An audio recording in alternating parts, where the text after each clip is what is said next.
Assim está escrito, Gênesis 8, do versículo 15 até o versículo 22.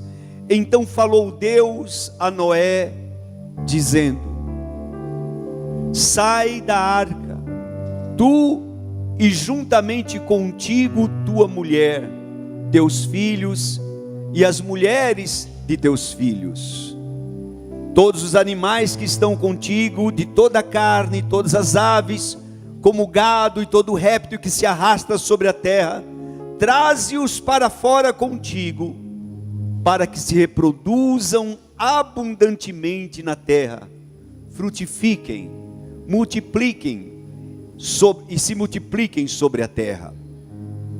Então, em obediência, saiu Noé, e com ele seus filhos, sua mulher e as mulheres de seus filhos. Todo animal, todo réptil e toda ave, tudo que se move sobre a terra, segundo as suas famílias, saiu da arca. Edificou Noé um altar ao Senhor, e tomou de todo animal limpo e de toda ave limpa, e ofereceu holocausto sobre o altar. Sentiu o Senhor o suave cheiro, aspirou Deus aquele aroma, e disse em seu coração: não tornarei mais a amaldiçoar a terra por causa do homem, porque a imaginação do coração do homem é má desde a sua meninice. Nem tornarei mais a ferir todo vivente, como acabo de fazer. Enquanto a terra existir, enquanto a terra durar, não deixará de haver sementeira e ceifa, frio e calor, verão e inverno, dia e noite. Louvado seja o nome do Senhor. Amados, a história de Noé inicia-se então no capítulo 6 de Gênesis. Mostra-nos que naquele momento a humanidade passou por sua fase mais triste para com Deus. Momento em que Deus, ao olhar para o ser humano, para aquele que Ele fez, a sua imagem, a sua semelhança pós-queda, percebe que a atitude, que os pensamentos, a imaginação do homem era horrível, era má continuamente. Deus, a Bíblia fala que Ele pesou no seu coração. A gente não sabe explicar como Deus fica triste, mas houve este peso no coração de Deus, por ver o homem tão corrupto, tão destruído diante daquilo que ele fez. E Deus então decide punir o homem pelos seus atos. Deus decide destruir, por fim, a humanidade. Porém, Ele viu um homem, Ele olhou para Noé, e Noé achou graça aos seus olhos. Quando Deus olha para Noé, Ele se agrada das atitudes de Noé, porque Noé era um homem íntegro, mesmo vivendo no meio de uma geração corrupta, ele era diferente, e ele chama a atenção de Deus. E por causa de Noé, Deus é paciente, é longânimo com a humanidade. Deus suportou, deu um tempo, planejou a construção de uma arca para a salvação. E a palavra de Deus diz que aquela arca foi objeto de salvação para a família de Noé, mas também de condenação para aquela humanidade perversa, aquela geração perdida.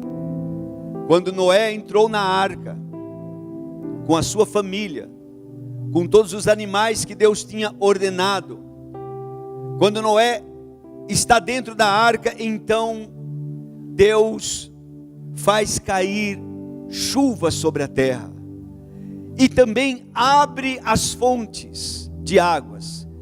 E a terra então começa a ser inundada. Chuva e água, e de repente não há mais vida fora daquela arca. Somente ali na arca é que você poderia ter vida, ter ser vivente, porque Deus destruiu tudo. Passa-se o tempo, e Deus se lembra de Noé.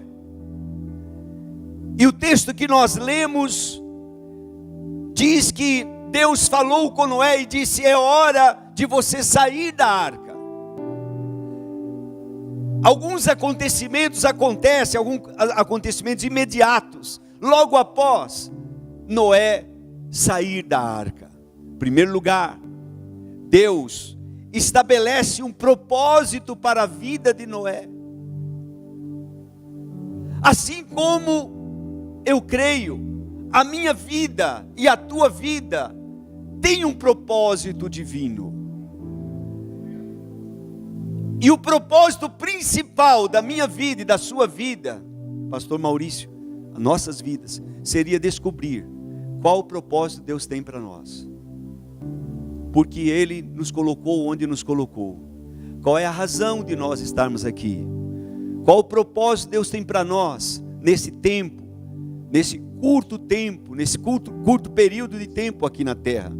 E Deus então estabelece para Noé um propósito e diz para Noé: Noé, agora você vai sair da arca. Agora você vai tirar toda essa população da arca. Noé, você vai recomeçar tudo de novo. Põe os animais para fora, oriente teus filhos. Você vai ter uma nova oportunidade. Eu dou a você, Noé, uma nova oportunidade. Você saia, cresça, povoe a terra, multipliquem-se, Noé. Esse é o propósito para você. E então, irmãos, Noé sai daquela arca, obedece a Deus em tudo o que Deus falou, mas vai além. Noé faz algo que Deus não pediu para ele fazer. Noé ergue um altar para Deus, estabelece um local de adoração, um local de sacrifício, um local para ele adorar a Deus, para ele oferecer a Deus a sua vida, os seus sacrifícios. Você sabe que um dos segredos do sucesso é nós irmos além da obediência. É nós não apenas obedecermos aquilo que nos manda fazer, mas fazermos um pouco mais, irmos um pouco além. Jesus nos ensina exatamente isso. Ele diz: se alguém te obriga, pede para você caminhar 1 milha, caminhe 2, faça além.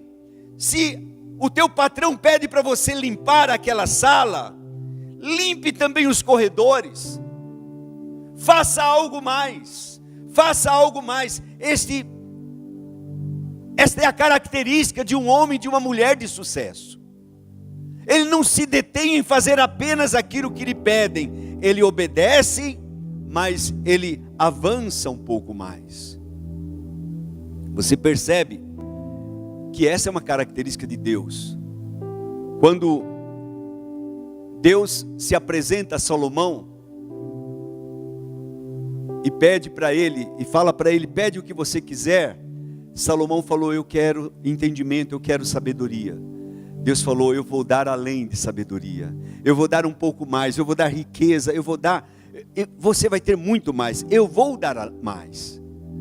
Quando aquele filho perdido, o filho pródigo, volta para a casa do pai, ele vem com a mente, com o entendimento, dizendo o seguinte: eu vou pedir para o meu pai me tratar como um dos seus empregados, eu não quero mais ser filho, porque eu não mereço ser filho. E então ele vai com aquele discurso e fala com o seu pai e diz: pai, eu pequei, eu não sou digno de ser chamado teu filho, faze-me como um dos seus empregados. Mas o pai vai além. O pai o abraça, o pai coloca um anel no seu dedo, o pai faz uma festa, o pai faz além do que aquilo que aquele filho pede. Efésios capítulo 3, versículo 20 diz: ora, aquele que é poderoso para fazer infinitamente mais. Ele faz mais do que aquilo que nós pedimos, do que aquilo que nós pensamos. Ele opera através de nós. Esse é o nosso Deus, e assim devemos ser nós. Fazermos mais. Noé fez mais. Noé construiu um altar. O altar tem propósito, gente. O altar é um lugar de oferecermos sacrifícios a Deus. Nosso louvor, nossa adoração, o que nós temos de melhor, o altar é para isso. Na tua vida, na tua casa, tenha um lugar de adoração. Tenha um altar, tenha um lugar onde você ofereça a Deus o seu melhor. Salmista, no Salmo 116, versículo 12, texto bem conhecido, ele diz assim: que darei ao Senhor por todos os benefícios que Ele me tem feito? O que darei ao Senhor? Você percebe a diferença, irmãos, daqueles que tem um pensamento diferente? O que Deus vai me dar? O que eu vou receber de Deus? O adorador, o homem que anda com Deus, que já tem a revelação de Deus, ele não se preocupa mais em receber nada de Deus. Ele quer dar, ele quer servir, ele quer oferecer a Deus o seu melhor. Noé não apenas constrói o altar, mas ele oferece um sacrifício ao Senhor. O sacrifício, irmãos, é uma coisa boa. Evidente que a obediência sobrepuja o sacrifício. Porque normalmente nós pensamos, quando se fala em sacrifício, aqueles que já conhecem um pouco mais a palavra, já se lembra daquela situação que aconteceu com Saul e Samuel, quando Saul disse: nós reservamos o melhor dos animais para oferecer em sacrifício a Deus. No entanto, ele não tinha obedecido a Deus. Ele não tinha feito aquilo que Deus mandou. O sacrifício funciona depois da obediência, não antes. Oséias capítulo 6, versículo 6, que é muito importante nós atentarmos para esse momento também. Pois está escrito: olha, misericórdia quero, e não sacrifícios, e o conhecimento de Deus, mais do que holocaustos. Seria bom você ler em outras versões. Por exemplo, na linguagem de hoje diz o seguinte: eu quero que vocês me amem, e não que me ofereçam sacrifícios. Em vez de me trazer ofertas queimadas, eu prefiro que vocês me obedeçam. Preste atenção nesse aspecto, irmãos. De novo, o mesmo princípio: obediência vem primeiro. Não adianta você dar para sua esposa o melhor sapato, a melhor roupa, mas você não dá o amor que ela tanto deseja, que ela tanto quer, a atenção que ela precisa. Você tem o melhor. Ela vai dizer: não, querido, eu preferia morar num barraco, mas ter o seu amor, ter o carinho, ter atenção. Sim ou não? É isso que Deus está dizendo. Eu prefiro que vocês me amem. Eu prefiro que vocês se obedeçam a mim, me dê o teu melhor, antes do que sacrifício. Porque muitas vezes, irmãos, nós invertemos a situação. Nós queremos sacrificar para receber algo de Deus, somente para isso. Não está em nosso coração um coração como o de Noé, que não pensava em outra coisa. Ele pensava em agradecer a Deus, ele pensava em dar o melhor para Deus, ele pensava em ofertar a Deus. E sabe, queridos, o sacrifício de Noé tocou o coração de Deus. Irmãos, Deus quer se agradar de nós, do nosso coração, de como nós fazemos a coisa. Mas quando vem a ideia de sacrifício em nossa mente, logo nós pensamos em algo dolorido, algo que nos traz dor, que nos traz perda. É preciso entender, irmãos, que o sacrifício não traz sofrimento. O sacrifício destrói o sofrimento. Quais foram as consequências daquele sacrifício de Noé? Quais serão as consequências, quem sabe, do teu sacrifício? Daquilo que você vai fazer para Deus? Qual é a consequência?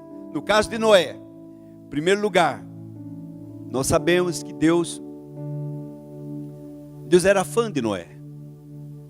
Noé já era uma pessoa que tinha agradado a Deus. Mas agora, como eu disse, ele faz mais, ele vai além. E naquela oferta, quando Deus observa, ele então considera, ele começa a pregar para ele mesmo, a falar consigo mesmo. Ele começa a dizer: não tornarei a amaldiçoar a terra. A oferta tem um poder, irmãos, de agradar a Deus, tem um poder de fazer Deus propício, tem um poder de mudar situações. O sacrifício de Noé causou uma mudança no coração de Deus. Mais do que isso, Deus estabelece uma aliança com Noé e com a sua descendência. Deus diz: enquanto durar a terra, não deixará de haver sementeira nem ceifa. Enquanto durar a terra, vai haver frio, calor, verão, inverno, dia e noite. As coisas vão andar, mas eu vou abençoar a Noé e a sua família. Eu vou abençoar. E Deus, capítulo 9, versículo 1 diz: abençoou Deus a Noé e aos seus filhos, e lhes disse: cresçam, multipliquem. A oferta mudou o coração de Deus, aplacou o coração de Deus. Todas as vezes que fazemos um sacrifício a Deus, de forma sincera, irmãos, Deus se manifesta, Deus responde com algo maravilhoso, grandioso para as nossas vidas. Deus se torna propício para você, e o teu sacrifício pode mudar o rumo da sua vida. Me chama a atenção o sacrifício de Ana, a mãe de Samuel. Aquela mulher tinha um problema na sua vida. Ela não era estéril, ela não tinha filhos. E a sua concorrente zombava dela. Ela era humilhada. E ela clamava, ela buscava, falava com o esposo até se inquietava e dizia: eu não estou no lugar de Deus, foi Deus que fechou a sua madre, foi Deus que fechou então. Mas um dia, aquela mulher, Ana, faz uma aliança com Deus. Ela oferece a Deus algo de muito valioso. Ela disse: Senhor, se o Senhor se lembrar de mim, se o Senhor se lembrar da tua serva, e deres um filho à tua serva, que é o que mais eu quero, coisa mais valiosa para mim seria um filho. Se o Senhor me der, eu darei ao Senhor de volta. Eu vou entregá-lo no teu altar, para que ele fique lá todos os dias da sua vida. Irmãos, isso é forte. E foi isso que Ana fez. Quando Ana fez esse sacrifício, E eu quero te dizer, irmãos, o sacrifício de Ana foi um sofrimento? Não, irmãos. Não. Sofrimento é viver a vida inteira sem gerar. Sofrimento era ela não poder dar à luz, nunca ter filhos. Mas quando ela faz o sacrifício de ofertar a Deus o seu único filho, as coisas mudam para ela. E realmente ela gera um filho, entrega no altar, e Deus dá a ela filhos e filhas. É assim que acontece. O sacrifício mudou o rumo da vida dessa mulher, e pode mudar o teu rumo, porque o Deus de Ana é o nosso Deus. Ele disse: eu não mudo, eu não mudei, eu continuo o mesmo, eu não mudei. Deus não muda, irmãos. Então nós precisamos ter esse coração, nós precisamos ter esse entendimento, esta compreensão. Não sofra a vida inteira, ofereça a Deus. Olhamos para a vida do apóstolo Paulo e pensamos: será que ele sacrificou alguma coisa, irmãos? Será que ele colocou alguma coisa diante do altar do Senhor? Em Filipenses capítulo 3,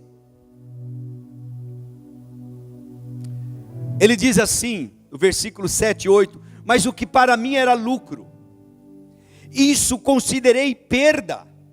O que eu tinha de ganho, eu perdi, eu sacrifiquei por causa de Cristo. Sim, deveras.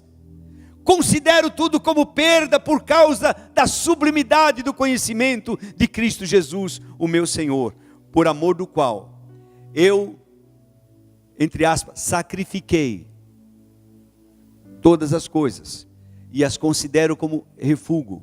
Estão queimadas, são cinzas, para ganhar a Cristo, para ter o melhor, para ganhar o Senhor Jesus. A sua disposição de sacrificar não parou aí. Filipenses capítulo 2, versículo 17, ele diz assim: entretanto,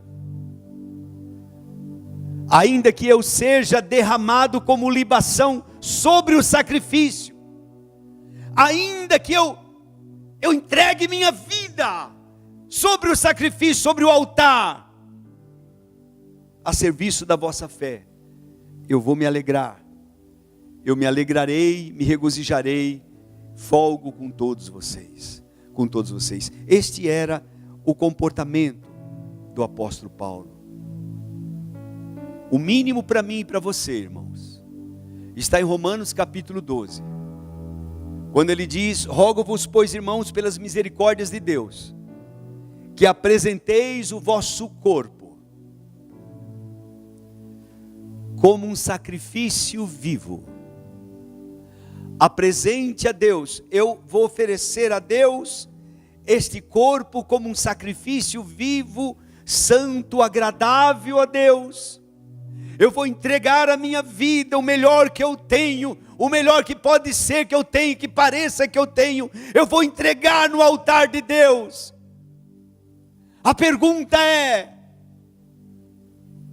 e daí? O que Deus vai fazer, irmãos? Irmãos, eu sei, eu vou experimentar, e você também, a boa, a perfeita e a agradável vontade de Deus. Quando nós nos oferecemos, quando nós nos entregamos, nós recebemos o melhor de Deus. Sempre assim, sempre assim. Coloque sua vida no altar do Senhor. Aqui nós estamos com muita alegria com a irmã Terezinha, que ela poderia nos contar algumas experiências de sacrifício. Se hoje existem igrejas no Nordeste, existem tantas vidas que vão para a glória, né, irmã Terezinha? Lá já passaram por Mãe d'Água muitas vidas, irmãos. Foram salvas, alcançadas. Muitos vão herdar a vida eterna por causa de um sacrifício. Por causa que alguém decidiu sacrificar, colocar diante do altar as suas vidas. E quando nós colocamos, Deus então do céu aspira o perfume agradável da minha e da tua vida. E Ele diz: vou fazer algo. Amém? Vou fazer algo. Vou fazer algo. Vou fazer algo. Vou fazer algo. Algo vai acontecer. Algo vai acontecer. Algo vai acontecer.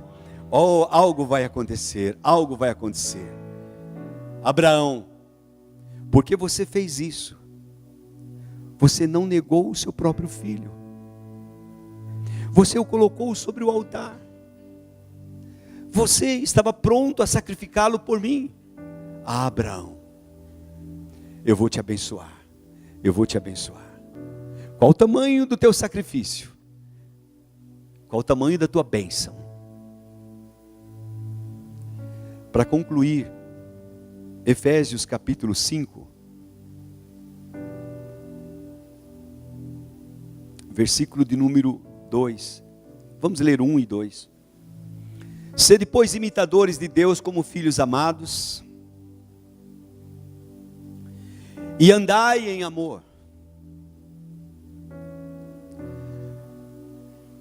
como Cristo também vos amou e se entregou a si mesmo por nós, como oferta e sacrifício a Deus em cheiro suave. Irmãos, o mesmo princípio de sacrifício que Deus aplica para mim e para você, Ele aplicou também na vida do seu Filho Jesus. Jesus entendia isso, e Jesus se entregou, ofereceu o seu corpo, sua vida, para ser queimada por cada um de nós, para galgar, para conquistar, para ganhar uma igreja gloriosa, a sua igreja gloriosa. Amém? Nós somos a igreja gloriosa do Senhor.